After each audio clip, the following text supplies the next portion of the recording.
Before we get to your scheduled video, please remember that likes and comments tell YouTube to promote our work to other people, and subscribing to the channel tells you when something new drops. You can also head to the link tree in the description to peruse my books, join us on Discord, or support us on Patreon. You can get episodes of Journey of Wrestling and Violent Profiles early, as well as a load of other treats. Even just $1 a month earns you a name drop for being cool. Thanks for listening, and enjoy the show. Greetings and salutations, fellow sons of a son of a plumber. It is I, Eric J. Chucky, joined as always by the boy. Hard times, Daddy. This is the Two Nerds Podcast, and before we get into, I just want to talk about who's cool. Passion Killer 7-Eleven. Yeah. Guy from Ohio. Yeah. Rob. Yeah, you two could be cool by giving me $1. On Patreon specifically. I guess if you gave it to me in real life, but I would have other concerns. Yeah, like why are you here?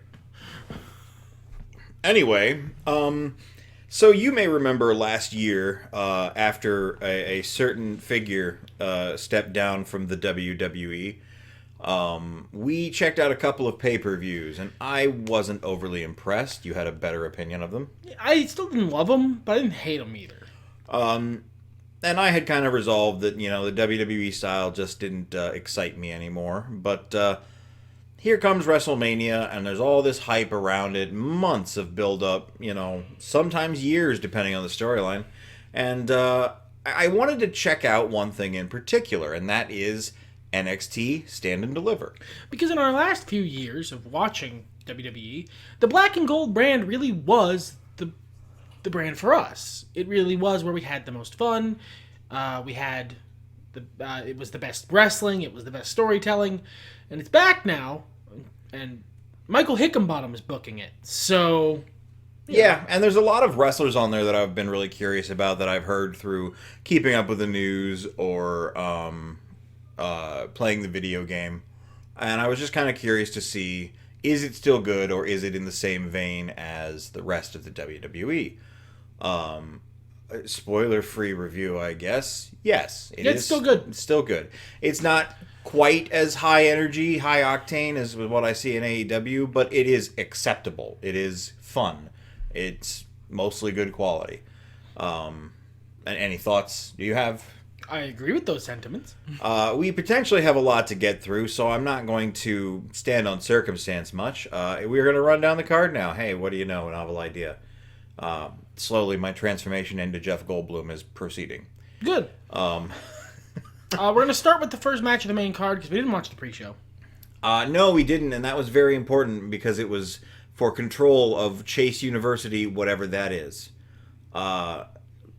Chase U won, I guess. I don't care. Yeah. So the ladder match for the NXT Women's Championship. What a great way to start a show. Yeah, it was a good ladder match. Tiffany Stratton stood out as being probably the worst person in it.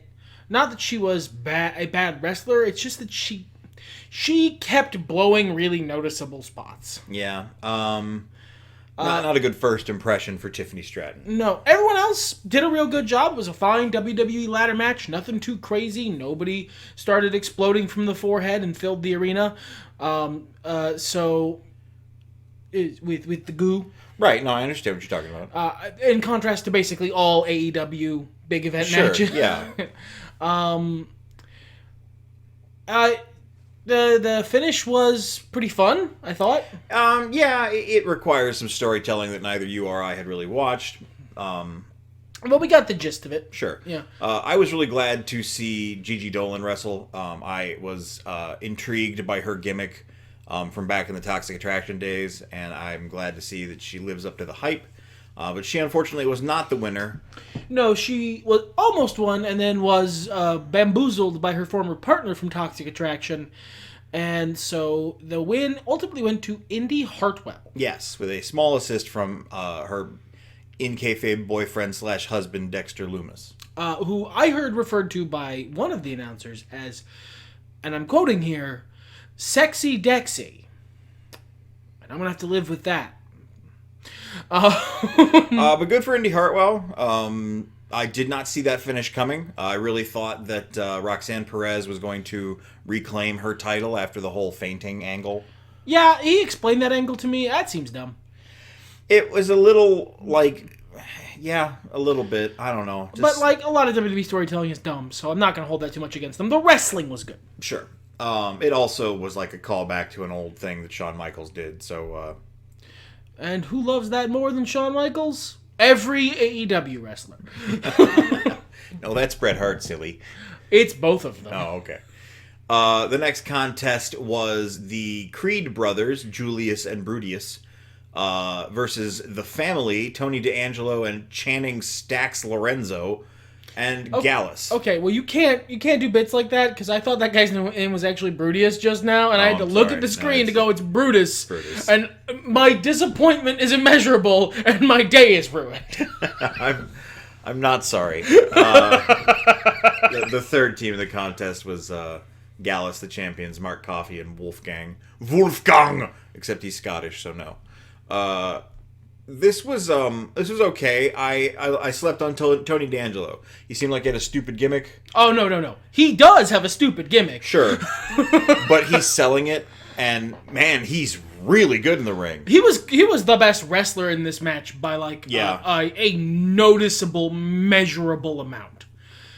You have a dumb gimmick, my dude, and but you are committed to it, and I respect that. And that was smooth as butter in the ring. Everything he did looked cool as fuck. Yeah, I was really happy with that contest.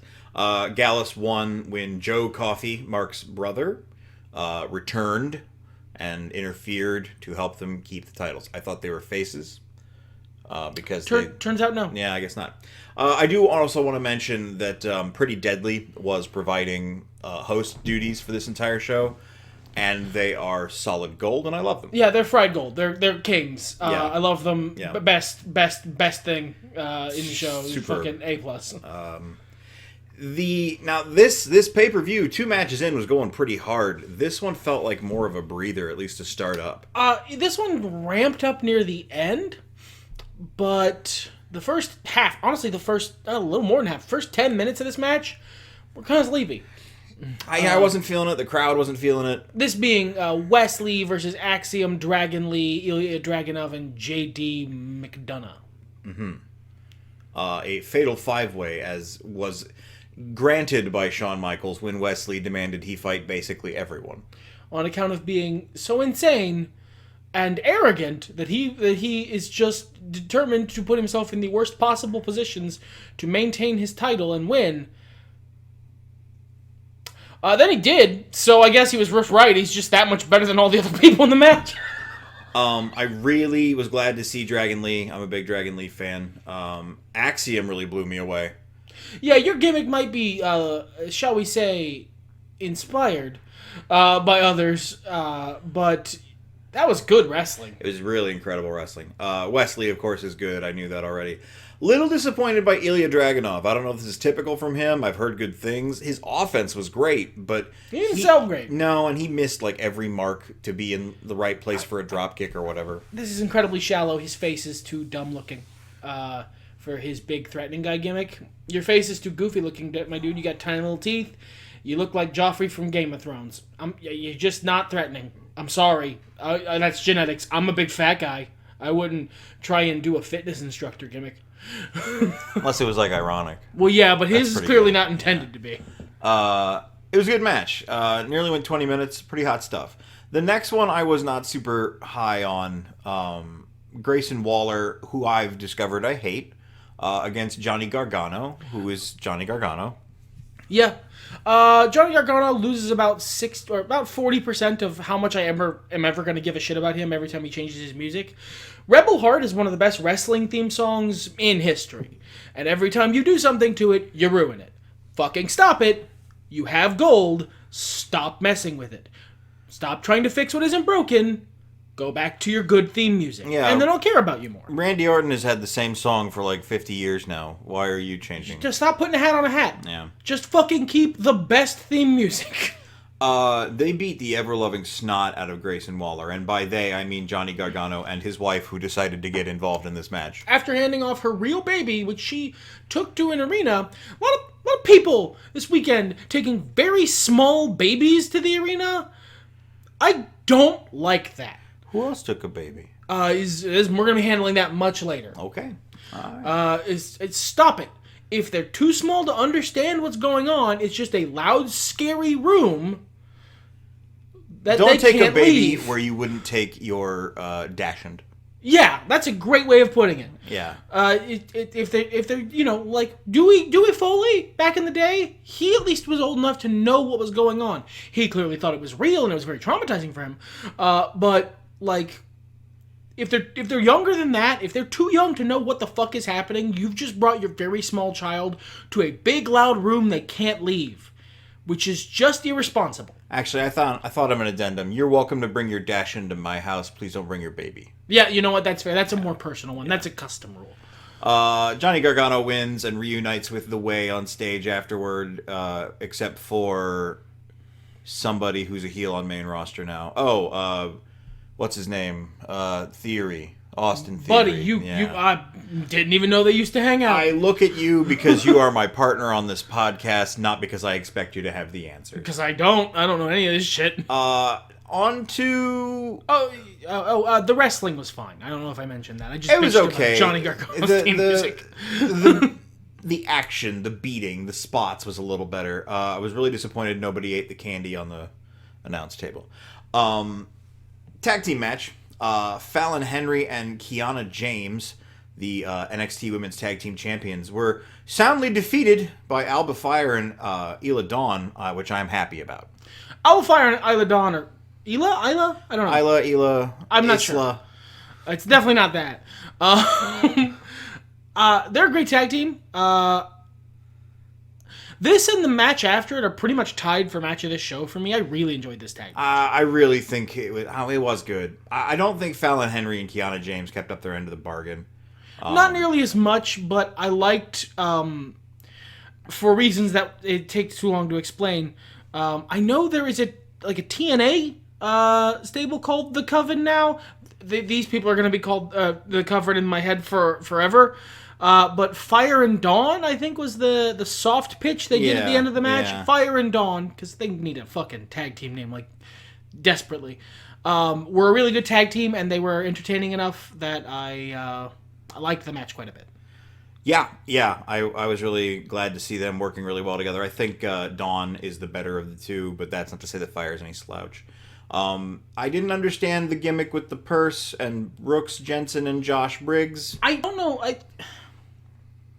It seems like somebody wanted an FTR, so they got Kmart FTR. I have to ask, who were the heels in this match? That was another thing. I gather that the lady with the purse was a heel. And she was trying to go straight? Right, but she wanted to win the match and save her titles, and they were like, no, you got to be a good guy now. That's the rules. You got to be a good guy and lose. Yeah. Sucks to be you. I'm glad you lost. Our main event...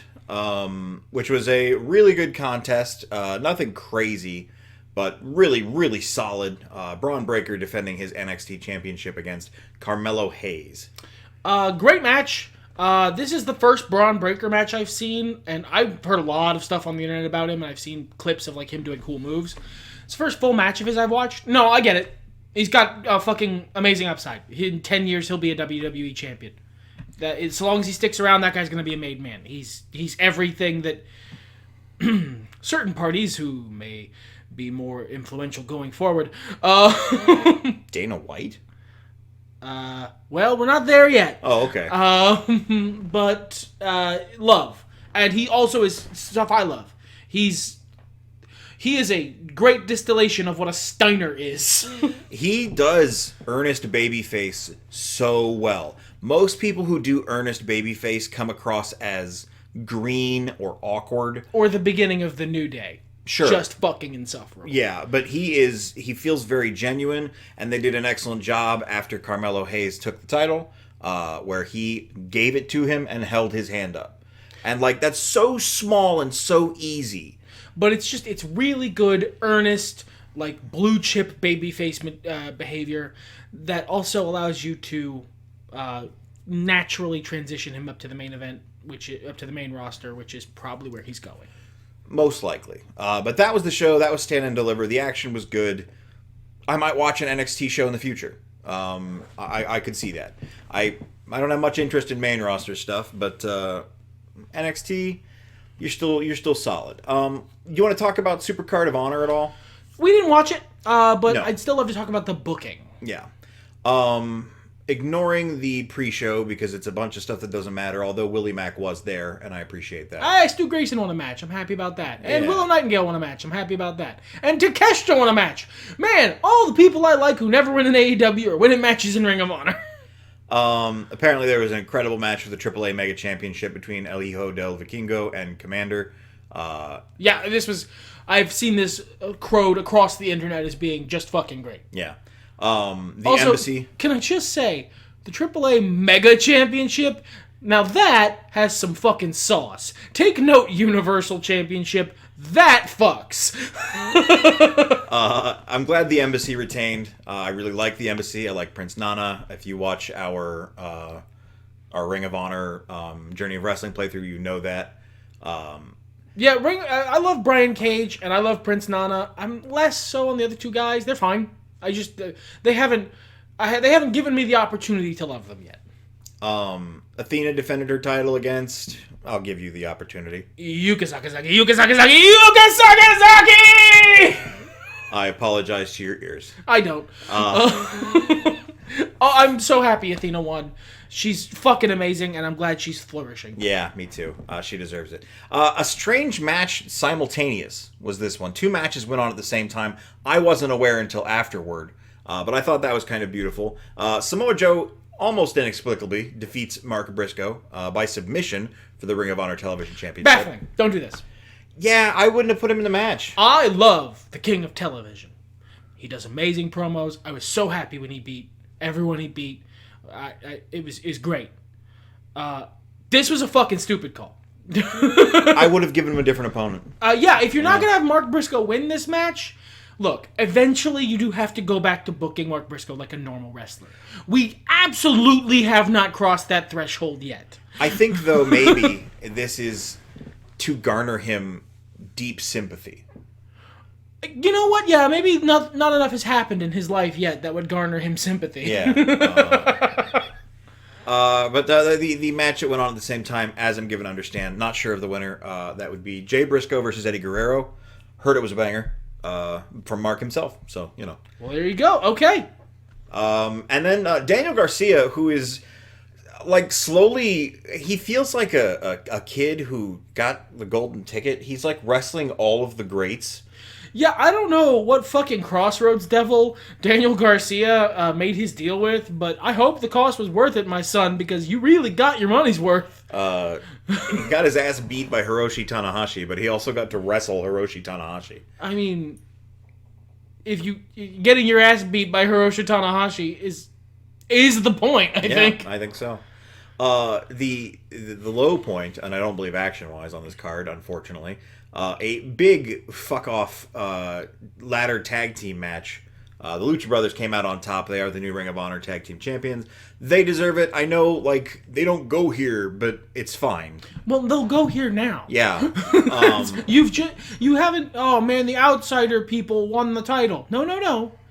You've got the Lucha Bros now. Yeah. That's how you look. That's how you look at that. And I think that's a great place for them because they deserve success, but AEW is obviously doing different stuff with their tag and trios championships. Yeah, and so if you don't have a place for them, if creative doesn't have room for them in the title scene of AEW, title scene of Ring of Honor is a fine place for them, and that means the people who watch Ring of Honor get more Lucha Bros matches, which is another reason why I can considering getting Ring of Honor. This whole card is a really great sell me on Ring of Honor card. Definitely. Dante Martin, however, injured. Pretty severely. Ankle go 90 degrees. That's not great. That's not what you want. That's not supposed to go that way. No. I hope for a quick recovery. That sucks that Top Flight is out again.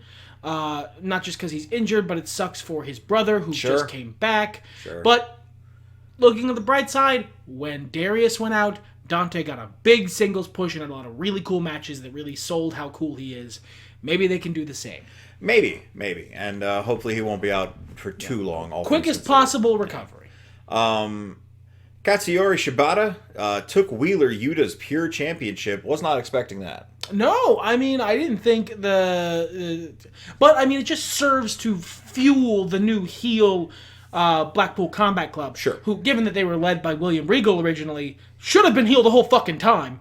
And when it was pitched by Bryan Danielson, he was a heel. So I am surprised it really, Jon Moxley was just so over that this is how long it took for that to wear off. Well, and to a certain extent, so is Danielson, so is Regal. Yeah. And Claudio consistently has to remind us that he's a heel. I am bad. I am doing mean things.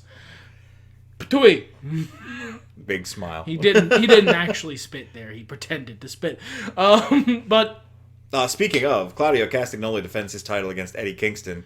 that should have gone to Eddie. I would have liked it, yeah. Eddie deserves something. If you're going to take the title off one of the BCC, you take it off both.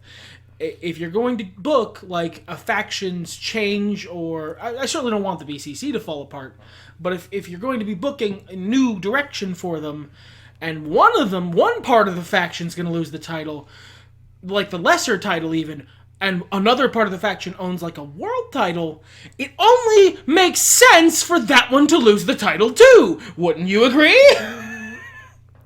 I mean, in this specific instance, I can't blame them for keeping the title on Claudio. He's definitely doing great stuff with it. Claudio's great. Yeah. But Eddie Kingston is I love Eddie Kingston. But at the same he's time, the biggest turnaround since I started watching been. AEW. Yeah. He might not have wanted it. You know what? That's fair. That's absolutely fair. But I always pop for Chikara stuff, so I was glad to see that on the card. Yeah, what a great conclusion to their big Chikara feud, which never got a conclusion. Yeah. So we move now on to WrestleMania Night 1, which I also didn't watch. AKA the good night of WrestleMania. From what I've heard, yeah. As I said earlier, Austin Theory beats John Cena. That's the call to make. Yep, A+. Great job. The Street Profits beat Braun Strowman and Ricochet, Alpha Academy, and the Viking Raiders. Great job. A+. Street Profits are always funny. I wish that match meant something. It didn't. Seth Rollins beat Logan Paul. Correct call. Logan Paul shouldn't win matches. A man came out dressed as a bottle. Good for him. I gather he is another YouTuber who might be wrestling. I don't know. I hope he's as good as Logan Paul. If you're going to have these terrible fucking people on the show, at the very least, they should be good wrestlers. Like most pro wrestlers. We had the Trish Stratus, Lita, and Becky Lynch defeating Damage Control. I question that, but now we record this on Monday night. This is being recorded before Raw. Maybe some shit will happen to elucidate what's going on. As of now, Bayley has quietly teased she might not be there anymore. Which would explain why she lost. Yes. Otherwise, I think that's a dumb fucking call. I don't. I like Becky Lynch. It's not Becky Lynch. It's Lita and Trish Stratus. No, the Legends match on WrestleMania, you know they're going to win. They just don't need it. Use it to put over talent, especially a good stable like Damage Control. What you do is you use them beating the Legends up in the lead up to the match to put over the talent, and then at the biggest show of the year, you send your fans home happy by having the obvious correct storytelling choice and having the babyface go over. You know what? This storyline was pretty well built in that way, so I will concede that is an option. You get them their heat during the build so that the finish is right. It's like booking a wrestling match writ large. Yes, you have a good point there. I would have preferred putting Damage Control over, especially because this isn't the last match of the night, but it's not the call I would have wanted to make. Then there was a giant Cinnamon Toast Crunch Square. And Rey Mysterio took out the belt and fucking disciplined his son. If this was the end of the storyline, I would have had Dominic go over, but Ray's sticking around for a while despite his Hall of Fame induction, so it'll come eventually. Delightfully, Rhea Ripley defeated Charlotte Flair. Absolutely the best call. Rhea Ripley is fucking a absolute top talent. She is someone you can build a brand around. She is a great wrestler. She has good promos. And her new music's better than her old music. So just top to bottom good. Yep, she definitely deserved the SmackDown Women's Championship. Very happy for her. For some reason, Pat McAfee defeated The Miz. You know what? Good for Pat. Yeah. Yeah. It was 3 minutes. I don't care. And the right thing to happen, the main event of night one, the Usos tried to defend their tag team championships against Kevin Owens and Sami Zayn. And were unsuccessful in doing so. The Usos losing their incredibly long tag team title reign to Sami Zayn and Kevin Owens, bookending and closing off one part of the Bloodline storyline, which has been the best booked storyline in WWE in a decade. So, just absolutely leading to that nice, natural, understandable, good conclusion to that storyline. Speaking of nice, natural, understandable, good conclusions, Brock Lesnar beat Omos. Yeah, fine, good, whatever. Brock eats a guy, okay. Ronda Rousey and Shayna Baszler beat Liv Morgan and Raquel Rodriguez, Natalya and Shotzi, and Chelsea Green and Sonya Deville, again for some reason. I'm torn, because on one hand, Ronda Rousey won a match, but on the other hand, Shayna Baszler won a match. Yeah, that's rough. I'm not... To be clear, Shayna win, good. Ronda win, bad. This match just doesn't mean anything is the weird thing. Like, it's just a match that was on the card. If I thought they still got a WrestleMania payday and that meant anything, good for those ladies. They don't, though. But I don't believe they do, no. Sheamus and Drew McIntyre went up against Gunther for his ownership of Central Perk. Gunther, however, is not going to be denied his time with Rachel, so he fucking kicked their ass. And Drew McIntyre, once his contract expires, might be on the way out as well. Good for him. Yeah. Don't stay in a terrible place. Leave. Yeah. You can leave. He just quit. The man carried the WWE on his back through the whole pandemic, and they went to his home-ass town for the first time in a long time and fucking fed him to Roman Reigns. Understandable in the obvious universe, the correct universe, where is it leading to a larger thematic conclusion. But, if that weren't the case, it was just a random loss after all he did for the company, I could see how that would sting one's ass. Speaking of ass stings, Asuka, with her brand new gimmick, returning to the old face paint and having a fire lit under her ass, was defeated by Bianca Belair. Asuka is also contemplating quitting, as I understand it. Asuka is 0-5 at WrestleMania. She has been at 5 WrestleManias. She has lost every match. That's baffling on a level I don't understand. It's strange how things can be so stupid in terms of wrestling booking that I'm not even mad anymore. I'm just confused. That's interesting. This has been edited. Oh, there's a reason for that. I'll explain. I would love for you to explain it to me. So, this match was Snoop Dogg versus The Miz. The Miz lost. It was in 2 matches in WrestleMania and lost both of them. Ouch. But it originally was Snoop Dogg versus The Miz and Shane McMahon. Because Shane did a surprise return. The thumb is back, everyone. Rejoice. He immediately McMahoned his quad. Yes. Just the one, though. So he technically wasn't in the match. I see. As I understand it, Snoop Dogg stepped up and took control of the match. He called the audibles and brought the match home. Snoop Dogg. Not The Miz? No. Not 15-year WWE veteran The Miz? The Miz let Snoop Dogg call the match? Snoop Dogg brought that shit home like a pro. The Miz got vet-cucked by Snoop Dogg? 10 points to Snoop Dogg. Great. A+. Wow. Edge defeated the Demon Finn Balor by pinfall in a Hell in a Cell. That's just a funny set of face paint at this point. It doesn't matter. It's not important. We talked about this in the Discord, link in the description. I want to be mad about this because Finn Balor feels like the younger guy, but both of these dudes are on the verge of retirement. Yeah, it doesn't matter. This is just 2 older dudes. I would have liked to see Finn win. I would have liked to see his stable get more of a bump than just Rhea Ripley. And if Rhea had lost, that's inexcusable. I would like to see Rhea Ripley separate from that stable. That is Rhea, and to be blunt, a bunch of jobbers she keeps up. In terms of booking, look, Finn Balor's an amazing wrestler. Fucking Dominic is good on the mic. He can be a fucking shitbag who you hate. But in terms of booking, in terms of how they are booked, in terms of strength, in-universe, Rhea Ripley and her squad of jobber dudes is who that stable is. I'd like to argue with you because one of them is Finn Balor, but no, Finn one Balor of them has is just also been Finn Balor. Booked terribly. Yeah, confused by ropes. Years. Yeah, he did all right on NXT when he came back as the Prince. I'd like to take an aside now, not for any real reason. The WWE was sold. Yeah, you know what? Not related to anything we're about to talk about. The WWE is going to be merging with the parent company of the UFC.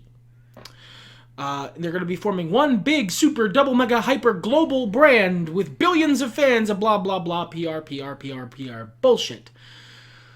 But in that scenario, where your deal is pretty much on paper, finalized, inked, and you just need a big, headline-grabbing, attention-grabbing thing to keep eyes on your brand when you're doing this big, maybe confidence-shaking sale, you might be tempted, if you are a lesser man, a weak, childlike man, to do something stupid. To make an unwise decision and throw away literal years of storytelling in favor of a big, shocking swerve. If you were a man with integrity and any kind of spine, of course, you wouldn't do that. But you know, I don't know anyone like that who works in WWE upper management. So yeah. So Roman Reigns versus Cody Rhodes for the Uwu. I'm not going to belabor the point. Roman fucking won this match. You watched this match. I watched this match bell to bell because I felt a need to watch this match. One, I, go back and listen to the podcast, have been a Roman Reigns apologist for years. I liked him when he had his shitty gimmicks. I liked WrestleMania when he fought Triple H. I genuinely liked that show. I liked the head of the table gimmick. I love the tribal chief. I acknowledge him. I'm happy for him that he won. I don't like Cody Rhodes that much, but the story of Dusty's boy, of the son of a plumber, leaving aside his friends and the empire he was building himself to come and grab the prize his father could never have, to really cement the Rhodes legacy atop the mountain. That's good storytelling. Even though I don't give too much of a shit about the individual, that's good storytelling. Having said all of that, this was fucking stupid. This was the dumbest possible call. This call is so stupid, I can't trust Triple H, who apparently had the book. Some speculation that Vince was maybe like, what if the Rhodes boy lost, lol. What are we talking about? They had Brock versus Omos on the card. That's such a Triple H match. But I can't trust Triple H not to either be retarded, or buckle, fold like laundry. One of the two. I can't trust him. So since I can't trust him, I'm not interested in watching this product. I only started watching it again because Vince was out. And this, if it's not Vince, is similar enough to him that I don't care.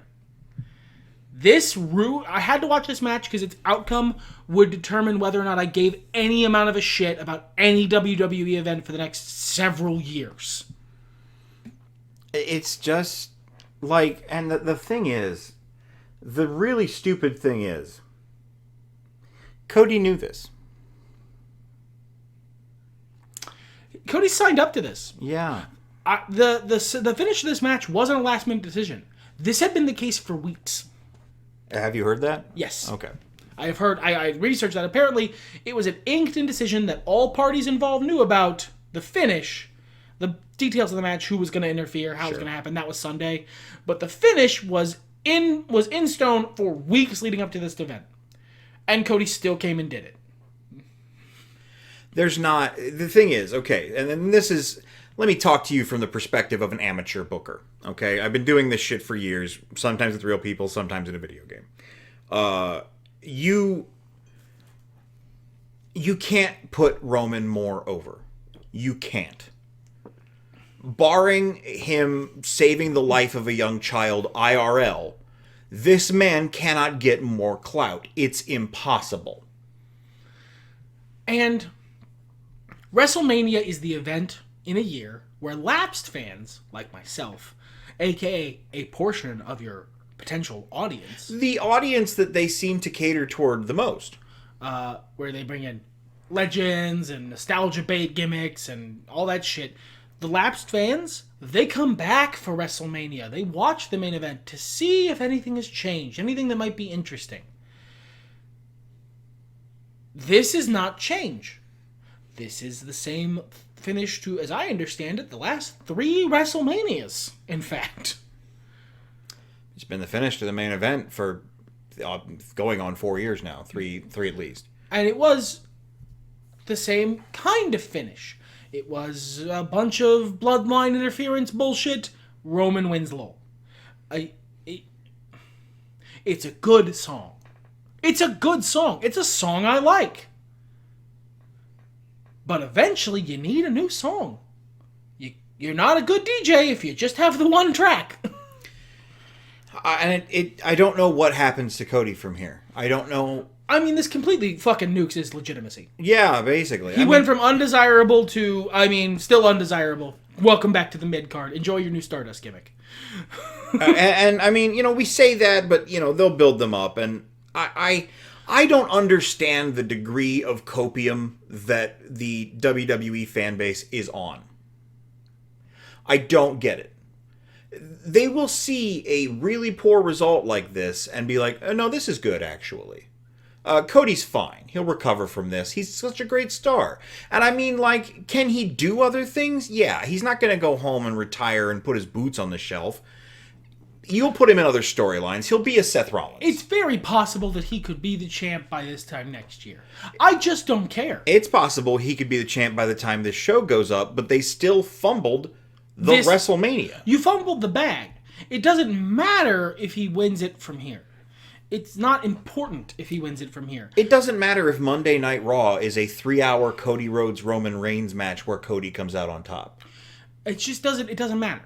Because the story never ends in wrestling. Eventually Cody's going to be champ. If he sticks around long enough, eventually Roman's going to want to do something else. But that's not the point. You had a story that you had been building for years that had a natural, correct conclusion. Subverting expectations pointlessly is not good. It is a bad thing to do. Subverting expectations with intention can be good if done carefully.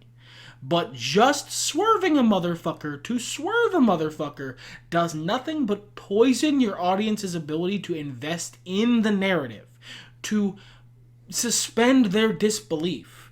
Because if something is so obviously the narrative call, the thing that is going to happen in a story, and then you just do the opposite for the sake of lol, I genuinely can't fathom an in-universe reason why you would do this.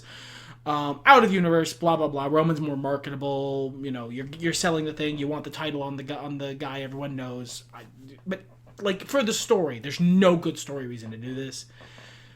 It harms the ability to buy in. It harms the ability to trust the storyteller that they're not going to just do it again. Precisely. And that's, Triple H said afterward in the totally original WWE media scrum that he has plans for this story to end well. If, do you think I would do this if I didn't think it would end better at a later point? You're wrong. And I mean, at this point, how can I trust you? What that response says is, trust me, this will end really great. But I don't trust you. I don't believe you. You're lying. You're either lying or you're wrong. One of the two. And neither is good. Neither makes me want to watch this product more. I love AEW. AEW doesn't do shit like this. No, they'll do some dumb shit sometimes. They will do dumb shit, but not this. I gotta listen to Ricky Starks and Juice Robinson try to out promo each other, and that hurts my soul. But shit, I will.